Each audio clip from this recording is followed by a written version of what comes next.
आगामी कार्यक्रम प्रायोजित किया है जॉयस मायर मिनिस्ट्रीज के मित्रों और सहयोगियों ने।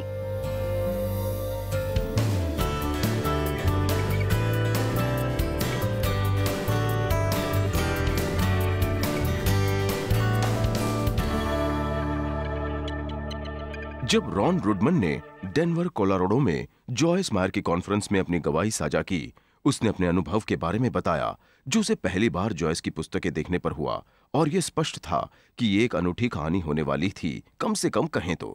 मैंने पुस्तक की कवर पर आपकी तस्वीर देखी और मुझे अफसोस है, मैं आपकी आंखों में देख के मैंने सोचा कि ये क्या बात है। ये तो बहुत ही मजाकिया है। जैसा कि ये पल इतना ज्यादा अनूठा नहीं था, ये बस कुछ ऐसे ही पल में उसके जीवन में हो रहा था जो इस कहानी को वाकई अनूठा बनाता है।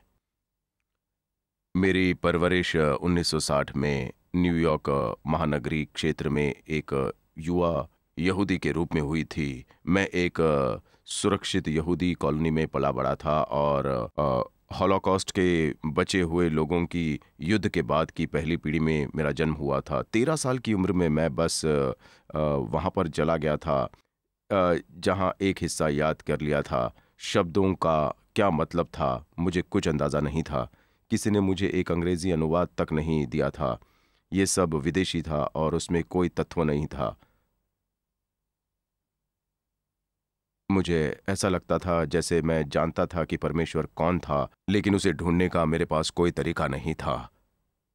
कुछ समय के लिए मैंने पूर्वी धर्म को भी परखा, मैंने बुद्धिज़्म आजमाया और मैंने काफ़ी चिंतन भी किया था। मैंने कॉलेज में फिलॉसफी विषय पर अध्ययन किया था, ये सोचकर कि खैर इसमें कुछ मानव ज्ञान होना चाहिए। रॉन ने अपना पूरा समय परमेश्वर की खोज में नहीं बिता दिया। 1977 के अंत में उसने अपनी जीवन साथी मार्था को पाया और उनका घर बस गया और अंततः उनके 2 बच्चे भी हुए, बेन और क्लेयर। रुडमन एक सुखी परिवार था, लेकिन अंदर गहराई में एक एहसास था जैसे अभी भी कुछ मिसिंग था। दिसंबर 2005 में मैं अपनी पत्नी के लिए क्रिसमस का उपहार खरीद रहा था और स्टोर में बहुत भीड़ थी क्योंकि छुट्टियां थी, और मैंने एक डिस्प्ले टेबल को गिरा दिया। तो मैंने उन किताबों को उठाया जो वहां गिरी हुई थी, और वो आखिरी किताब जो मैंने उठाई उस पर लिखा था battlefield of the mind by Joyce Meyer. मेरा रवैया बहुत ही अलग था जब मैं ये पुस्तक रखने के लिए टेबल पर गया। किसी कारणवश मैंने फिर से उठा ली और मैंने बस बीच से खोला उसे, और पहले शब्द जो मैंने पढ़े थे वो थे, जिस कारण आपने ये किताब उठाई वो ये है क्योंकि परमेश्वर जिसने आपको सोचा है और रचा है वो आपके साथ घनिष्ठ व्यक्तिगत संबंध की इच्छा करते हैं। मैं उस किताब को खरीद कर घर ले गया। मैंने उसे परिवार से छिपाया क्योंकि मैं नहीं चाहता था कि वो मुझे इसे पढ़ते हुए देखे। ये मसीह किताब थी और इसकी कोई विश्वसनीयता भी नहीं थी, और लेकिन मैं किताब पढ़ रहा था और किताब में जॉयस मायर ने विस्तृत बाइबल से उदाहरण दिए हैं, और मेरे पास अपनी बाइबल नहीं थी, और मैं बाहर गया और एक विस्तारित बाइबल खरीद ली और घर आ गया। और फिर एक दिन दोपहर में अपने बेडरूम में गया और मेरी पत्नी बाइबल पढ़ रही थी। उसने कहा, ओह मैं नहीं चाहती थी कि तुम इसे देखो। जानते हैं, वो उस किताब को मुझसे छुपा रही थी। जब रॉन जान गया कि मैं बाइबल पढ़ रही थी तो उसे मुझे जॉयस मायर की किताब दिखाना सुरक्षित लगा, और मैं बाइबल में से उसके लिए पैसेजेस पढ़ती और कहती, देखो पुराने नियम में ये लिखा है, बिल्कुल वही चीज जैसे नए नियम में है।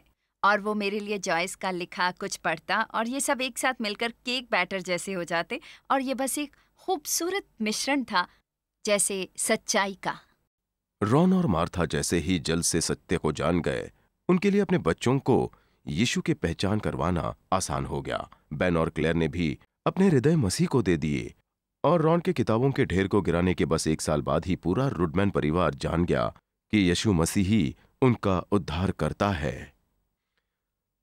मैं जानता हूं पूरे परिवार का इस तरह वहां पर जाना बहुत असामान्य है, लेकिन हमारे लिए तो जैसे परमेश्वर ने कहा, रुडमैन 4 लोगों की पार्टी इस तरफ आओ।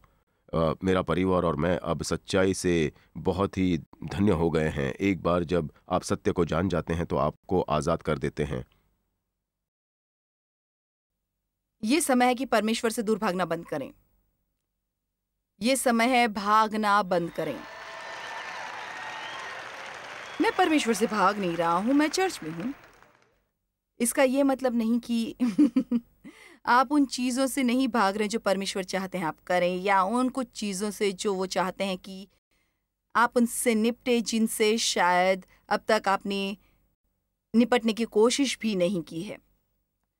जब परमेश्वर ने इससे मेरा सामना कराया तो वो मेरे अपमानजनक अतीत से निपटने का समय था। मेरे हाथों में एक किताब दी और मैंने कहानी पढ़नी शुरू की एक औरत के बारे में जिसके पिता ने उसके साथ भी ठीक वैसा ही व्यवहार किया जैसा मेरे साथ हुआ था। और जब मैंने वो पढ़ना शुरू किया तो वो कह रही थी, मेरा मतलब ये सब चीज़ें जिन्हें मैंने अपने अंदर गहरा दबा दिया था बाहर आने लगी।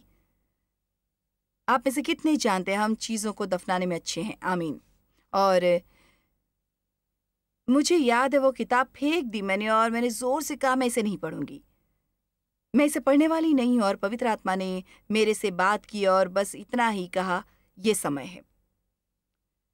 बात यह है कि जब परमेश्वर आपको बताते हैं, हालांकि ये वही है जो आपको बताते हैं कि आपको अपने जीवन में कुछ चीजों से निपटने का ये समय है और बस उन्हें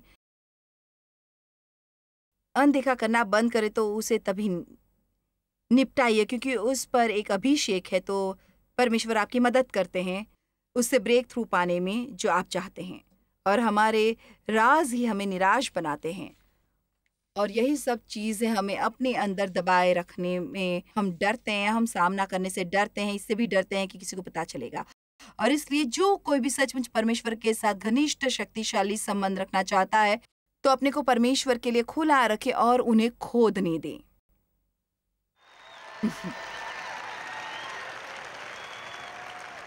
कल रात मैंने इसे नोटिस किया कि ये एक प्रोत्साहजनक जैसा लगता है जो मुझे मिलता है जब मैं कठोर बातें कहती हूँ, जो यहाँ से बिल्कुल यहाँ आती है। ये समय है भागना बंद करें। हमें परमेश्वर से, जिम्मेदारियों से, कठोर परिश्रम से, अंतरंगता से अतीत से, चिड़चिड़े लोगों से, अपने पापों से भागते हैं। हम अपने आप से भागते हैं, हम सच्चाई से भागते हैं, हम वचनबद्ध होने से भागते हैं और यहाँ तक कि किसी चीज़ से बचना भी एक प्रकार का डर है। बच निकलना, किसी बारे में टाल मटोल करना, भाई टाल मटोल करना। और हम निर्गमन अध्याय 8 में कुछ देखते हैं जो हमें खतरे दिखाएगा। और सचमुच मुझे लगता है कि मैं बस आगे बढ़ के विलम्ब की मूर्खता कहूंगी। मैं इससे कुछ अच्छा शब्द सोचने की कोशिश कर रही थी लेकिन कुछ नहीं आया। इसलिए निर्गमन 8 वचन 2 से शुरू करते हैं। अब परमेश्वर ने मूसा को बताया, फिरौन के पास जा कर कहे, मेरे लोगों को जाने दे। और फिर भी यदि आप अभी भी समझने न लगे हो, जब परमेश्वर कुछ कहते हैं तो वो मायने रखता है। ये एक प्रकार से परमेश्वर के साथ चलने के लिए पहली मुख्य बात है। जब वो कुछ कहते हैं उनके मायने होते हैं और वो अपना मन सिर्फ इसलिए नहीं बदलने वाले क्योंकि ये आपको पसंद नहीं है। वो जो कहते हैं वो मायने होते हैं। इसलिए जब परमेश्वर ने कहा मेरे लोगों को जाने दे, उनका कहना मायने रखता था। तू मेरे लोगों को जाने दे रहा है, लेकिन फिरौन ये नहीं करना चाहता था। इसलिए परमेश्वर ने मिस्र पर एक के बाद एक महामारी लानी शुरू की। अब हम एक विशेष महामारी पर हैं। यदि तू उन्हें जाने न देगा तो सुन, मैं मेंढक भेज कर तेरे सारे देश को हानि पहुंचाने वाला हूं। और नील नदी मेंढकों से भर जाएगी और वे तेरे भवन में और तेरे बिदौन पर और तेरे कर्मचारियों के घरों में और तेरी प्रजा पर, वरन तेरे तंदूर और कटोरियों में भी चढ़ जाएंगे। आप केवल सोचो, बस हम टॉयलेट में मेंढक पाते हैं, क्रंच क्रंच क्रंच, मेंढक ड्राइव में। मेरा मतलब, मुझे यकीन है मेंढक बड़े छोटे जानवर है, लेकिन मैं नहीं जानती, तुम्हें मेंढक अच्छे लग सकते हैं लेकिन मैं उनकी ज्यादा परवाह नहीं करती। और मेरे ख्याल से ये एक ऐसी चीज है जिस पर नियंत्रण नहीं किया जा सकता। आपको कभी पता नहीं चलता कब वे कूद पड़े। पिछली रात मैं बात कर रही थी कि कैसे हम उन चीजों से डरते हैं जिन्हें हम नियंत्रित नहीं कर सकते, लेकिन एक मेंढक अलग बात है। इसलिए परमेश्वर ने पृथ्वी को कछुओं से नहीं भरा, उन्होंने पृथ्वी को मेंढकों से भर दिया। बस 1 मिनट, अब बिस्तर में जाते हैं और वहाँ 4 या 5 मेंढक आपके बिस्तर पर हैं। वो चिपचिपा। और इसलिए यहोवा ने मूसा से कहा, वचन 5, नदियों के ऊपर लाठी के साथ अपना हाथ बढ़ा और भई वहां मेंढक आ गए। और तब वचन 7 में, और जादूगरों ने भी यही किया और इसलिए उनके पास ज्यादा मेंढक हो गए। वचन 8, तब फिरौन ने मूसा और हारून को बुलवा कर कहा, यहोवा से विनती करो कि वो मेंढकों को मुझसे और मेरी प्रजा से दूर करे और मैं तेरे लोगों को जाने दूंगा, जिससे वे यहोवा के लिए बलिदान करे। तब मूसा ने फिरौन से कहा, आपको ये देखना होगा, इतनी बात पर तो मुझ पर तेरा घमंड रहे। अब मैं तेरे और तेरे कर्मचारियों और प्रजा के निमित्त कब विनती करूं कि यहोवा तेरे पास से और तेरे घरों में से मेंढकों को दूर करे। ठीक है फिरौन, मैं कब प्रार्थना करूं कि मेंढकों से छुटकारा मिले?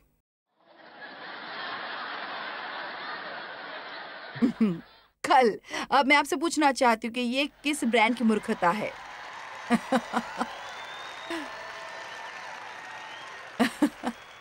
कल? ये तो सचमुच। देखा, वो अभी भी अपने तरीकों से करने की कोशिश कर रहा था। अभी भी डर रहा था कि यदि वो परमेश्वर की इच्छा के सामने हार गया तो ये उसके लिए अच्छा नहीं होता। और मुझे हैरानी है कि हमारे जीवन में कितनी बार परमेश्वर ये कोशिश कर रहे हैं कि हमें कुछ करने में लगाए और हमारा जवाब होता है कल। कल कल मैं इससे निपट लूंगा। कल से मैं कर्ज से बाहर आना शुरू करूंगा। आज तो मैं जो चाहता हूं वो खरीदने वाला हूं। कल से मैं डाइट पर जाऊंगा। आज तो मैं वही खाऊंगा जो मैं खाना चाहता हूं। इसे यहीं रहने दे जहां हम इसके साथ रहते हैं। आप जानते हैं, कल से मैं अपने गुस्से से निपटना शुरू करूंगी, लेकिन आज तो मैं गुस्सा हूं। मैं उस व्यक्ति से जाके क्षमा मांगूंगा जिससे क्षमा मांगने के लिए तुम कह रहे हो, लेकिन ये कल होगा। आज मेरे पास काम है करने के लिए। लेकिन देखो, आज का समय अभिषिक्त है। अब मुक्ति का समय है। कल रात 368 लोगों ने अपना जीवन ईश्वर को दिया। उन्हें आज की समझ थी। आज की समझ उन्हें थी। आमीन। और मुझे उम्मीद है वहां नहीं ये, लेकिन वहां और लोग हो सकते थे जो बाहर आते और कहते, फिर किसी और समय मैं मानती हूँ सब कुछ जो आप कह रहे हैं, लेकिन मैं बस अभी तैयार नहीं हूं। खैर, आप जानते हैं क्या हो यदि हम तैयार होते हैं और तब परमेश्वर तैयार नहीं है? क्या होता है यदि आज रात यीशु आ जाते और आप तैयार नहीं थे? और आप जानते हैं, मैं केवल आप लोग जो यहाँ कमरे में हैं उनसे बात नहीं कर रही हूँ, मैं सभी लोगों से बात कर रही हूँ। आज मुक्ति का दिन है। आज का दिन ईश्वर को सुनने का दिन है। वो आपको बुला रहे हैं और कह रहे हैं ये समय आपके घर आने का है। और आपकी स्क्रीन पर एक नंबर है। अभी आप चाहें तो ऑफिस फोन कर सकते हैं। यीशु को अपना ईश्वर स्वीकार करने के बारे में जानकारी ले सकते हैं। यदि आप जानना चाहते हैं कैसे आपको आपके पापों से क्षमा मिल सकती है, आप कैसे शांति पा सकते हैं, आप कैसे स्वर्ग जा सकते हैं, एक फलदायी जीवन जीना शुरू कर सकते हैं, उस नंबर पर फोन करें और आइए हम आपको कुछ जानकारी देंगे। यदि आप पहले से ही ये सब जानते हैं लेकिन अब बस मसीह के साथ एक कमिटमेंट बनाना चाहते हैं, फोन करें और किसी को आपके साथ प्रार्थना करने दें।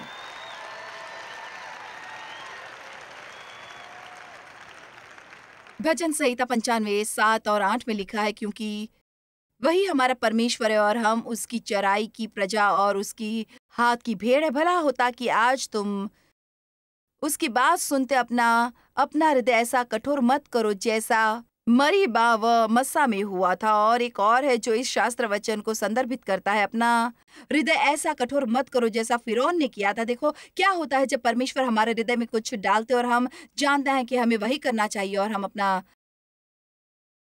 हृदय उनके विरुद्ध कठोर बना लेते हैं, फिर हम आज के अवसर गवा देते हैं। मुझे नहीं लगता कि हमें एहसास है कि आज का दिन कितना अभिषिक्त है। आज का दिन मायने रखता है। ये वो दिन है जो ईश्वर ने आपको दिया है, जिसको आप आज कर सकते हैं। उसको कुछ भी कल पर मत जाने दे। सुनो, यदि आप आज किसी से नाराज है, जैसे ही वे मीटिंग खत्म करते हैं, फोन करके कहिए, देखिए मैं माफी चाहता हूँ, चलो शांति रखते हैं, मैं झगड़ा नहीं करना चाहता।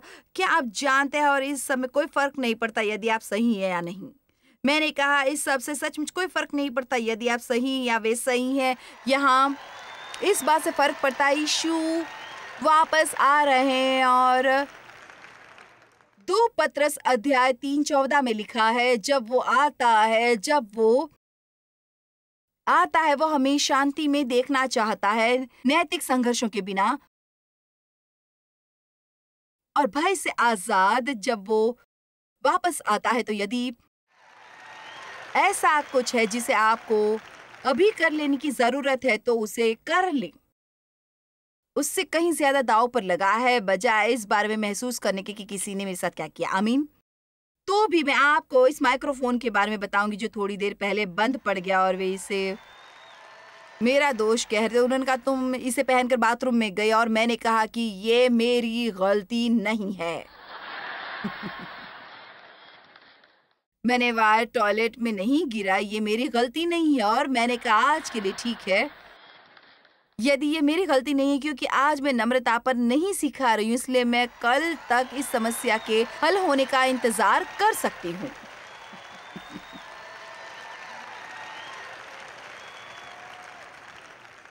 हमें कल पर चीजों को धकेलना अच्छा नहीं लगता है, लेकिन क्या करें। लेकिन आज का दिन एक खास दिन है, ये वो अभिषिक्त दिन है।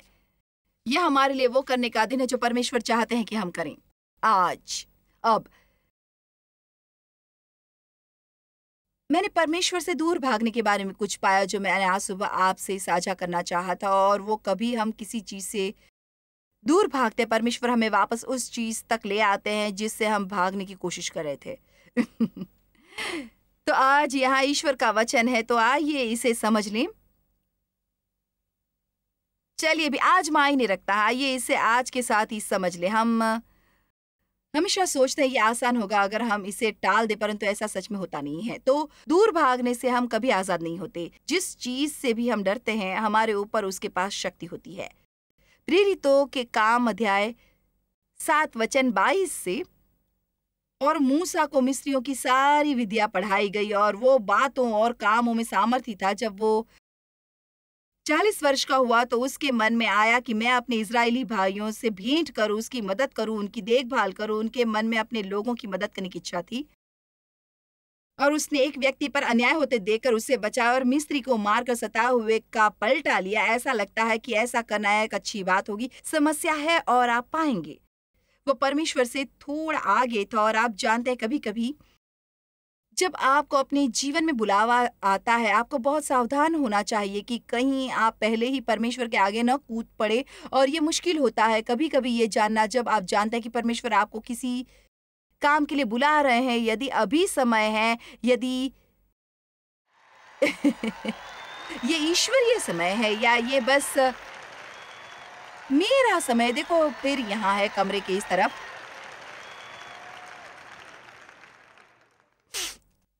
उसने सोचा कि मेरे भाई समझेंगे कि परमेश्वर मेरे हाथों से उनका उद्धार करेगा। ओ माय माय माय, हम लोगों से समझने की उम्मीद करते हैं।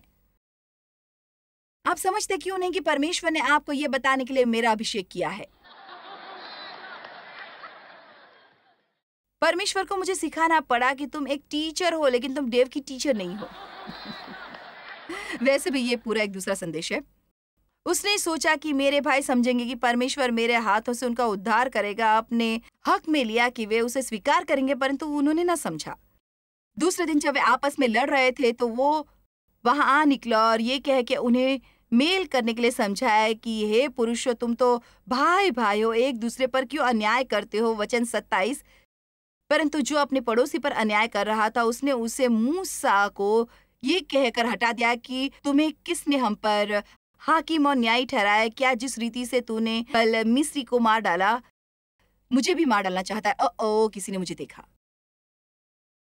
ये बात सुनकर मूसा ने भागने में अपनी सुरक्षा देखी। जिसका मतलब असल में है कि वो भाग गया। हर कोई कहे वो भाग गया, क्योंकि आप देखें डर की यही परिभाषा है, भाग जाना, भागना। तो वो भाग गया क्योंकि वो डरता था और वो मिधान देश में परदेसी होकर रहने, और वहां उसके 2 पुत्र हुए। और जब पूरे 40 वर्ष बीत गए, ओ माय, जहां जंगल में उसे ओ दर्शन दिया। अब इससे पहले कि मैं आगे बढ़ूं, मैं आपको बताना चाहती हूँ कि मैं ऐसी बहुत सी कहानियां आज आपके साथ साझा करना चाहती हूँ और मैं चाहती हूँ कि आप इस पर ध्यान दें। इन लोगों में से हर एक जो परमेश्वर से भाग अंत में जंगल में पहुंचा, उनमें से हर एक जो मुझे लगता है कि यह अपने आप में एक शिक्षा है। वह ऐशो आराम छोड़ के भाग गया। वो बाहर हो गया परमेश्वर से आगे, जो कि अपने आप में इतना खराब नहीं होना चाहिए। परमेश्वर इसे सराहते हैं जब वो जानते हैं कि हम लोगों की मदद करना चाहते हैं और वो हमारे साथ निपटेंगे और हमें एक सही समय सीमा में रखते हैं। लेकिन उसने फिर से मामला अपने हाथों में ले लिया और वो भाग गया। और परमेश्वर ने कभी उसे भागने के लिए नहीं कहा था। हम इसको कोई सबूत नहीं देखते हैं। परमेश्वर ने कहा ठहरो, लेकिन हम नहीं, यकीनन कोई सबूत नहीं देखते कि परमेश्वर ने उसे कहा कि भाग जा। शायद वो उन्हें 40 साल से पहले सीख सकता था। यदि वो वहीं ठहरता, आपको जो सीखने की जरूरत है आप उसे थोड़ी तेजी से सीख सकते हैं यदि आप वहीं ठहरते हैं। परमेश्वर धन्य है, मैं इस चर्च में नहीं ठहरने वाली हूँ, मैं उस वर्शिप टीम में नहीं हूँ। तो अब आप किसी दूसरी जगह भागने वाले हैं जहां आप खुश नहीं होंगे।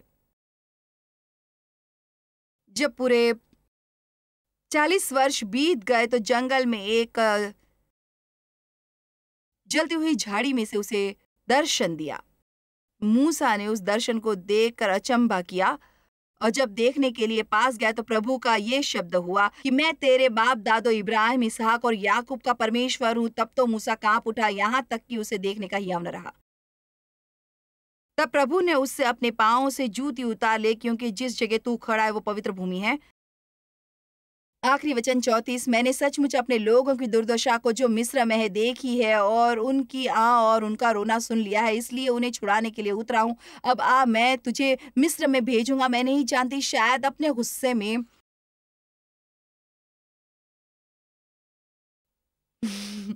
चर्च छोड़ दिया है, क्योंकि आपको नहीं लगता था कि वे आपसे सही बर्ताव कर रहे थे, या आपने कुछ और सोचा था। मैं नहीं जानती। आपने खड़े होके किसी के उपदेश के दौरान परमेश्वर का वचन देने की कोशिश की और आपको ऐसा न करने के लिए कहा गया। आमीन। ओह हाँ, हमारे साथ अजीब चीजें होती हैं और इसलिए आप निकल आए गुस्से में और आप उनके बारे में बात कर रहे हैं, उनके बारे में गॉसिप कर रहे हैं। अब मैं जानती हूँ आप उनमें से नहीं हैं। मैं तो ये मुख्य रूप से अपने बेचारे टीवी दर्शकों के लिए कह रही हूँ, जो क्योंकि वही एक है जिन्हें पूरी मदद की जरूरत है। इसलिए कोई भी चीज जो आपको सचमुच परेशान करती है, आप बस कह सकते हैं ओ वो टीवी के लोगों के लिए है। क्या हो यदि आज परमेश्वर आपसे कहते हैं, क्योंकि अब आप सचमुच किसी चर्च में नहीं है तो आप बस ऐसे ही घूम रहे हैं, हर रविवार उठ के देखना कि आपकी अगुवाई कहाँ हो रही है। और अक्सर आपकी अगुवाई बिस्तर में ही रहने के लिए होती। तो क्या हो यदि आज परमेश्वर आपसे कहे, मैं चाहता हूँ कि आप वापस चर्च में जाएं, आप सेवा करें और अच्छे बने और ठीक वहीं रहें जहाँ आप हैं। और यदि मैं वहाँ आपको तरक्की देना चाहता हूँ तो मैं आपको सही समय पर तरक्की दूंगा। मैं आपको कुछ बताती हूँ, हाँ वो नहीं सीखते जो परमेश्वर चाहते हैं हम सीखे, जब हम एक आरामदेह वातावरण में रहते हैं और वहाँ हमें सब कुछ मिलता है जो हम चाहते हैं कि हमें मिल जाए। यहाँ से मुझे एक आमीन मिली है। ये उदाहरण आपके साथ बिल्कुल भी संबंध न रखता हो, लेकिन आप उसे किसी भी शैली में डाल सकते हैं जहां भी आप चाहते हैं। शायद आपने प्रार्थना की हो, ओ प्रभु सबसे प्रेम करने में मेरी मदद करे, और इसलिए आपके पास एक काम है वहां जहां कुछ लोग हैं जिन्हें सचमुच प्रेम करना कठिन है, और इसलिए आप तो बस जैसे मैं यहाँ से बाहर निकल रहा हूँ, मैं यहाँ नहीं रुकूंगा जहां मेरे साथ ऐसा व्यवहार हुआ हो। आप कैसे लोगों से प्रेम करना सीख सकते हैं यदि आप सिर्फ उन्हीं लोगों को चुनते हैं जिन्हें आप पसंद करते हैं।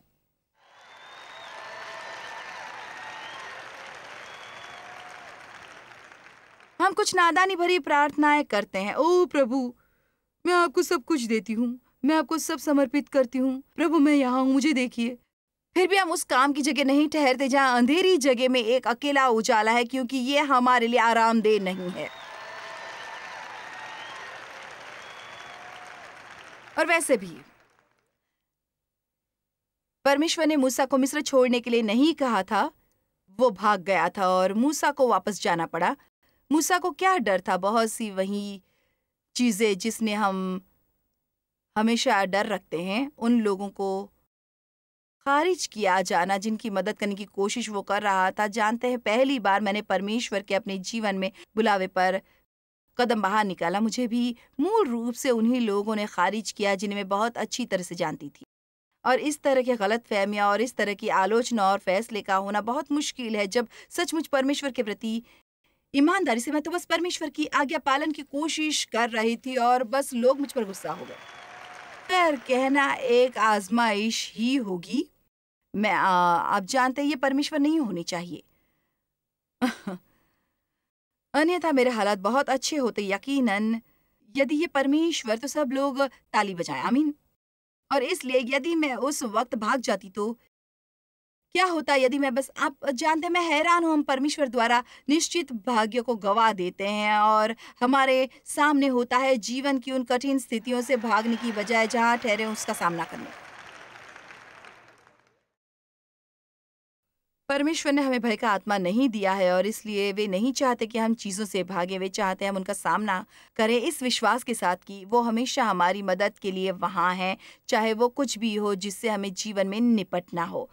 इसलिए आज मैं आपको प्रोत्साहित कर रही हूँ कि 4 घंटे की शिक्षा सीडी लें, उन्हें जितनी बार ज़रूरत हो सुने और मेरा विश्वास है कि हर बार जब भी आप इन्हें सुनते हैं आप अपने हृदय में ज़्यादा से ज़्यादा साहस भरा अनुभव पाएंगे जो आपकी मदद करेगा उन चीज़ों को करने में जो आप सचमुच करना चाहते हैं और उस तरह का इंसान बन सके जो आप सचमुच बनना चाहते हैं। अब आपका शेष दिन बहुत शानदार हो और याद रखिए परमेश्वर आपके साथ हैं।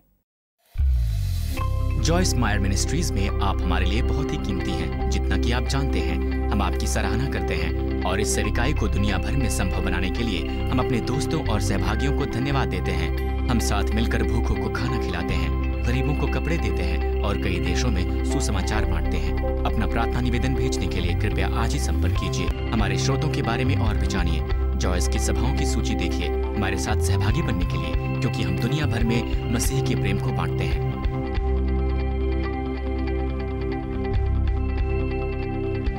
इसका खर्च उठाया है जॉयस मायर मिनिस्ट्रीज के मित्रों और सहयोगियों ने।